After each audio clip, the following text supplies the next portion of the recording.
Hello, in this video I want to show you how to install Firefox browser on Samsung Galaxy M04.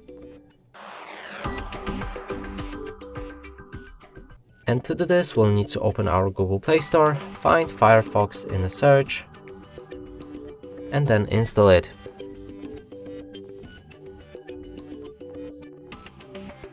When it's ready, you should be able to open the browser, and then we can customize it by signing in to turn on synchronization, switching the theme, picking your toolbar placement, selecting the privacy protection settings, and reading privacy notice.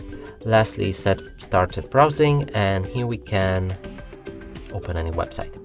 And that's it for this video. Hope you like it. Please consider subscribing to our channel, leave a like and a comment below.